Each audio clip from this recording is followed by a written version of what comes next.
I want to tell you about a Roman businessman who was very successful. He didn't rule over an empire. He didn't make roads. He didn't lead armies. He didn't fight in the Colosseum, sell grain to the emperor's treasury, or run the estates of the senators. He didn't live in a fancy neighborhood, have a famous last name, or run a business that anyone at a dinner party could talk about in detail. He did have a contract, though. The city of Rome gave him a municipal contract that gave him the only right to collect, process, and resell everything that 1 million people threw away every day. And not only the right, but also the duty, because this was Rome, and Rome didn't make contracts without compliance clauses. In Latin, his title was stercorarius. The word comes from the Latin word stercus, which means dung. Yes, you heard that right. Waste, excrement. Pick the translation you like best. His job was all about getting rid of the stuff that a city of 1 million people needed to get rid of the most, at a rate of about 3,000 kilograms per day, every day, even on holidays. If you subscribe to my channel, we can look at all the proof that he was very rich. Let me be clear, he wasn't as rich as a senator or a successful grain merchant. He was the kind of rich that a man can be when he has cornered a market for a service that no one else wants to offer. In other words, he was richer than almost anyone who saw his position would have thought, and much richer than his customers were willing to say. Today we will look at his company, not quickly or on the surface, but like you would look at any business that became the market leader in a very competitive field, by looking at the product, the customers, the logistics, the competition, the rules, and the basic economics that made it all work.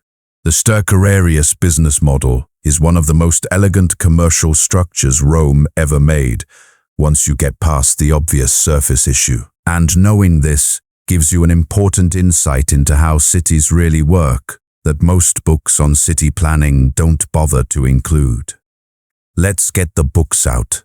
Before we talk about the business, we need to make clear something that Roman merchants knew very well, and that modern instinct tends to ignore. What the stercorarius collected was not trash. It was a raw material that any commodities trader would know had a ready market, steady demand, and price changes. The product was organic matter in many forms, such as human and animal waste, food scraps from homes, street sweepings, and the biological waste from the densest human settlement in the Western world. The main market for it was farming.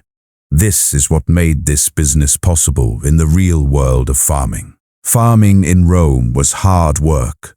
For hundreds of years, the same fields around Rome had been farmed, growing grains, vegetables, and fruits for a city that was very large by ancient standards. For hundreds of years, farmers grew crops on the land without using synthetic fertilizer, which caused the nitrogen in the soil to run out faster than it could be replaced. Organic matter was what made the replenishment happen, specifically from broken down organic matter, which we call compost, and the Romans called stercus. When this was added to soil that had been overfarmed, it brought back the nitrogen and minerals that had been lost. Columella, Cato, and Varro, all Roman writers on farming, wrote about this in a straightforward way, like people who knew it was basic operational knowledge. You grow crops, you wear out the soil, you add fertilizer, you farm again.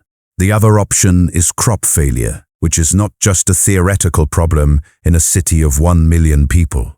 Because people around Rome needed fertilizer all the time and didn't care how much it cost, the demand for it was huge and constant. This is because the only other option was not farming, and not farming was not an option. This is the best demand profile for any business. Your customers need what you have, they need it often, and they can't easily find something else that works just as well. The supply was just as reliable. 1 million people make trash on a schedule that doesn't change based on the economy, politics, or the time of year. The stercorarius had the most reliable supply chain in Rome. It ran every day, no matter what was going on in the Senate, on the frontiers, or in the markets.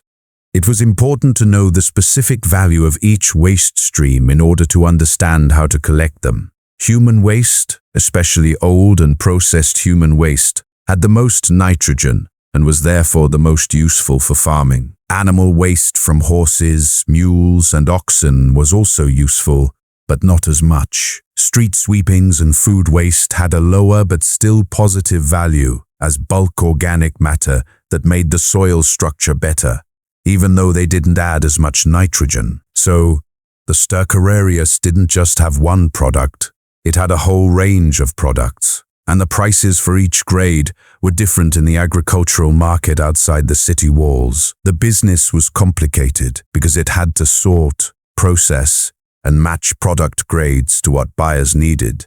It also had a workforce structure, a logistics network, and a quality control problem that we will talk about soon. But first, the side that collects. It was really impressive how they were able to collect 3,000 kilograms of organic material from a city of 1 million people every day, without trucks, hydraulic lifting equipment, or any of the other mechanical advantages we take for granted. And that solution included, among other things, one of the most creative pricing structures in Roman business history. The trash in Rome moved at night. This was not a choice.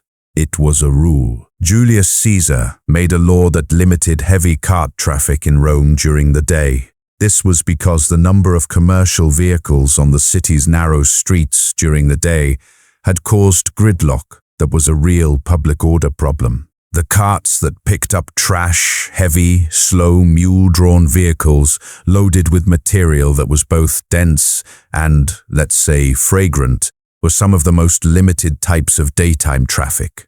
So the stercorarius worked at night.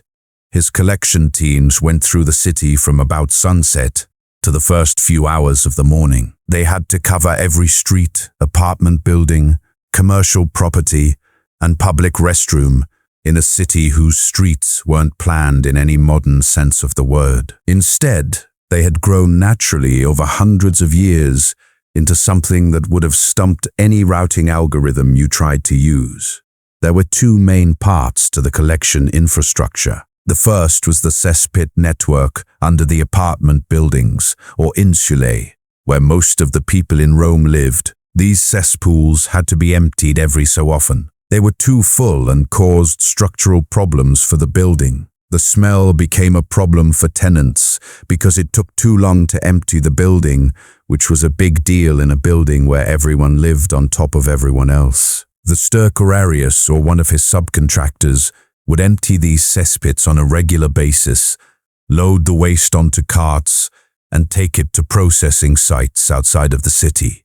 The pricing for this part of the business was interesting. The stercorarius didn't pay for the stuff. He wanted money to take it down. The building owner or manager paid a collection fee because it was better than having a full cesspit under their investment property. So, the stercorarius was running both a service business and a business for getting raw materials at the same time, and they were making money on both ends of the same deal. He got paid to take something away, and then he got paid again to sell what he had taken.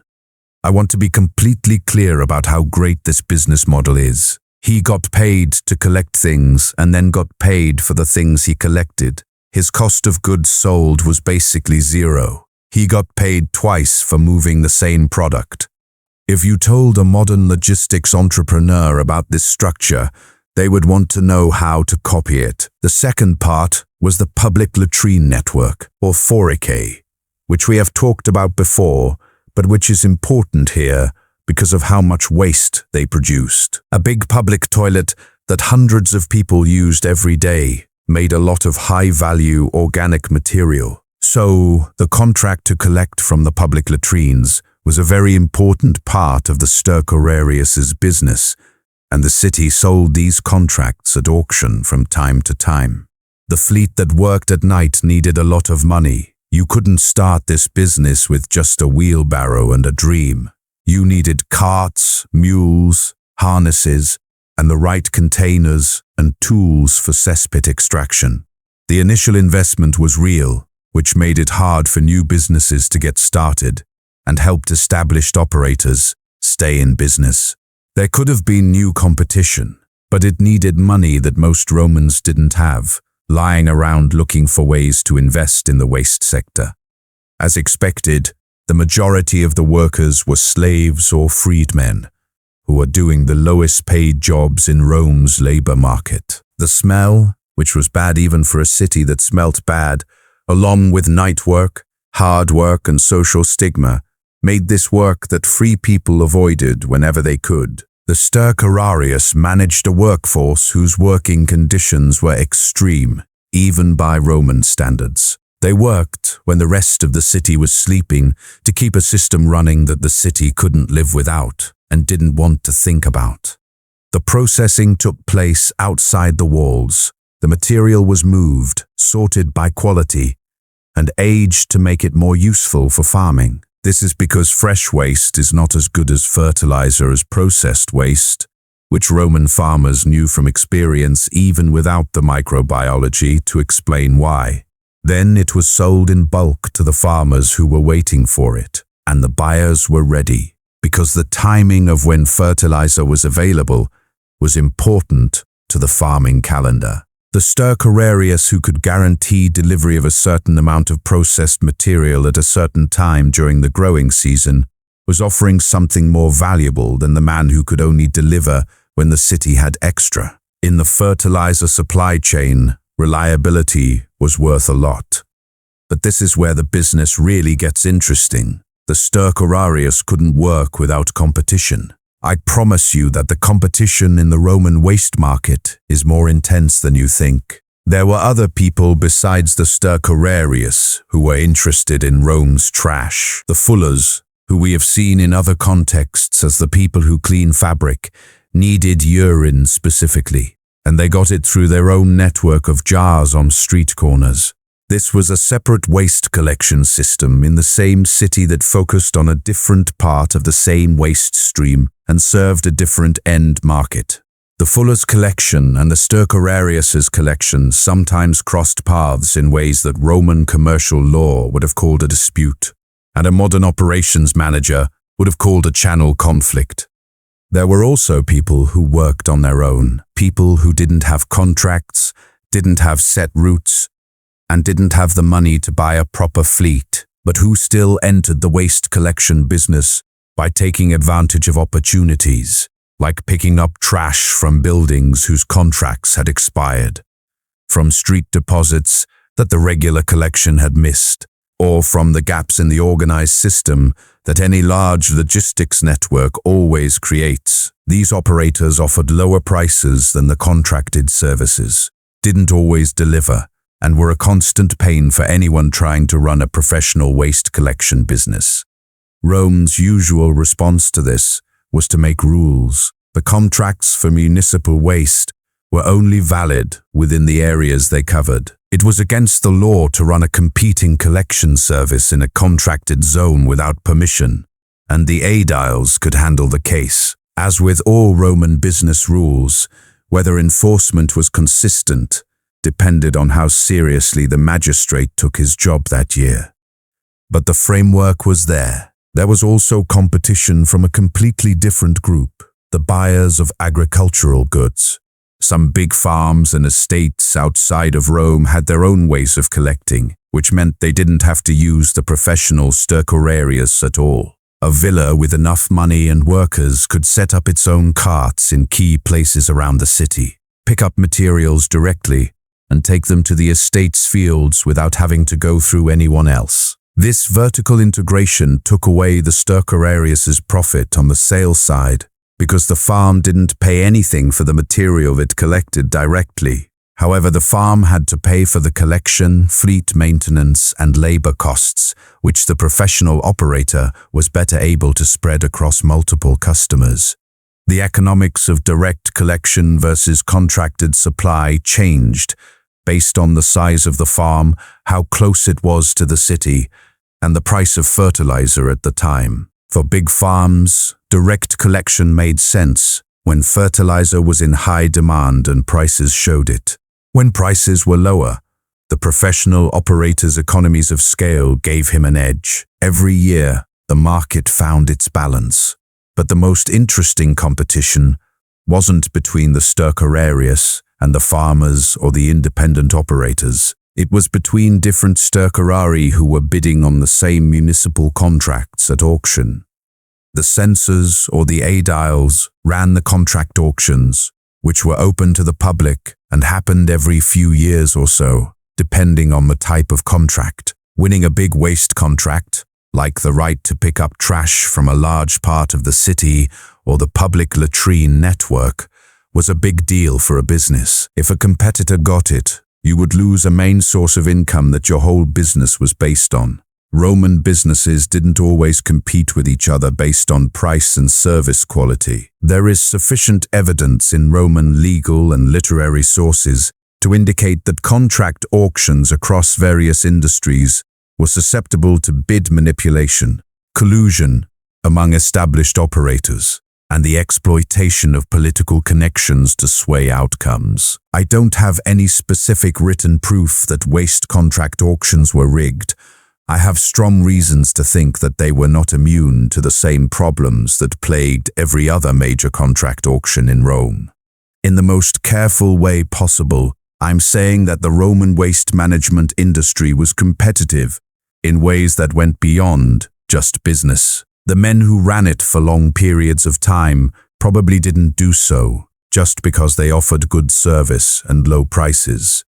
The Romans did it that way. That meant relationships, contracts, enforcement, and sometimes using whatever power was available, just like every other business in Rome, including the ones with cleaner spaces. Now, even with all of this, the night shifts, the complicated rules, the tough competition, and the problems with managing the workforce, the stercorarius was rich. And the question of how rich he was and what he did with the money is an important part of Roman social mobility that most histories don't talk about enough. Let's try to put a number on this, because the numbers are important for figuring out what kind of business we're really talking about. There was a big market for processed organic fertilizer in the agricultural area around Rome. There were a lot of farms in central Italy that were within a day's drive of the city. This was the distance where transportation costs made buying fertilizer worthwhile. Each of these farms needed to get fertilizer on a regular basis. The price of processed organic material was linked to grain prices because the value of fertilizer came from what it let you grow and sell. Fertilizer sold for good prices when grain prices were high and farming was going well. The stercorarius was in a good position to negotiate because they had a steady supply of high-quality processed material and connections with trustworthy farm buyers. He could count on his supply. His quality was always the same. He always delivered on time. Any buyer of goods will pay more for these features than for a spot market alternative of unknown origin. The fee income from emptying cesspits and cleaning latrines was a steady source of income that was almost immune to the economy. Roman apartment buildings made garbage no matter how the economy was doing. No matter what was going on in the grain markets, public toilets needed to be cleaned. The collection fees weren't much on their own, but when you added them all up across a contract that covered a big part of a city with 1 million people, they added up to a significant amount of money. The combination of collection fees on the input side and fertilizer sales on the output side made a business with 2 separate sources of income, both of which were linked to important services that were always in demand. The profit on each deal wasn't very high, but the volume was huge and steady, and volume times a small margin kept up over years with a small revenue base creates wealth. Not rich like a senator, not the kind of money that built marble temples or paid for gladiatorial games, but the kind of wealth that meant real business success in Rome's freedman and merchant class. A house in a nice neighborhood, the ability to send your kids to school, freedom from the constant money worries that most Romans had, and enough extra money to invest in growing the business or branching out into related fields. And some stercorari did branch out. It was clear that the natural adjacencies were there. If you were in charge of the waste collection network, you would have talked to every building manager and property owner in the area you worked in. Those relationships were useful for other services, like building maintenance and minor construction. Building owners needed these kinds of services regularly and preferred to buy them from people they already knew and had financial arrangements with. There is also indirect but suggestive evidence that some people who work in waste and sanitation invested their profits in the agricultural land that was their main customer base. Over time, they became both the fertilizer supplier and the owner of the land that was being fertilized. If this vertical integration happened on the scale that the evidence suggests, it would have been a very smart way to allocate capital, putting the profits of an urban service business back into the agricultural assets that the service made more productive. I don't want to make this too romantic. People in Roman society didn't like the stercorarius very much. People of his time recognized his wealth, sometimes with grudging respect and other times with open disdain, because they thought that financial success came from a respectable source. A man who had made his fortune in waste was rich in the same way that a man who had made his fortune in any other trade that polite Romans didn't want to talk about was rich. The money was real, but the social acceptance was not complete, and the gap between the two was always there. This is something that happens a lot in Rome. The men who did the work that the city needed to run were both important and looked down upon. The fuller who cleaned the senator's toga, the waste hauler who kept the city's cesspits from overflowing, and the tanner who made the leather for the army's boots were all doing jobs that were essential to Roman civilization as it was. The civilization they were keeping alive looked down on all of them. Rome was very good at this, at making systems that made people do hard, important, and stigmatized work, and then making a social structure where those people were seen as less for doing it. This is not something that only happens in Rome, but Rome did it on a large scale with their usual attention to detail. The stercorarius got around this by doing what successful people in stigmatized jobs have always done, building up enough money so that the stigma didn't matter as much in terms of business. You can look down on a man's work. It's harder to look down on a man who owns property you want to rent. Finally, we come to the part of this story that most directly relates to how we think about Rome. This is because the stercorarius's business didn't go away when Rome fell. It changed. And what it became is one of the most direct lines of institutional descent in Western history.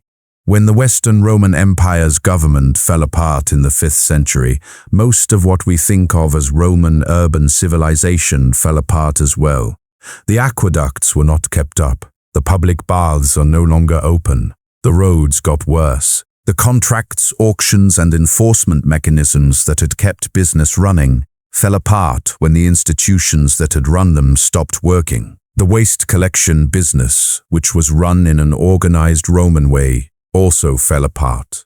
The city contracts went away because the city that had issued them no longer existed in any meaningful way. The fleets of night carts broke up. The processing operations outside the walls stopped working on a large scale. The agricultural buyers who had relied on a steady supply now had to do without it. The stercorarius was wealthy because he had found a problem that was too big to ignore, gotten the contract, the money and the know-how to run it, and had done so well enough that the city kept renewing his contract. He had made a real defensible market position in the least glamorous part of the business. People didn't ask him to the best dinners. His name didn't come up in history books, and it definitely didn't come up in Roman history classes. There is a plaque on the Colosseum. There is a plaque on the Pantheon. The stercorarius has nothing, because the Romans, even though they were very organized, didn't care about remembering the infrastructure that their civilization depended on. They would rather remember the marble, the talks, the fights, the legal documents. But the stercorarius was in charge of Rome, and it stopped working in part when the institution he worked for stopped working. The marble is still there. It took hundreds of years to rebuild the system that kept the city alive. Every time I see a list of Rome's great achievements, I think about the stercorarius and what is not on it. He isn't on it. He will never be. But the city that made the Pantheon, the Corpus Juris Civilis, and the road network also made the man who kept it from drowning in its own output. He did this for years, in the dark, at a profit. That's also Rome, the part that Rome would rather not think about. And, as we've seen throughout this series, the parts that Rome didn't want to think about are always the most interesting to look at.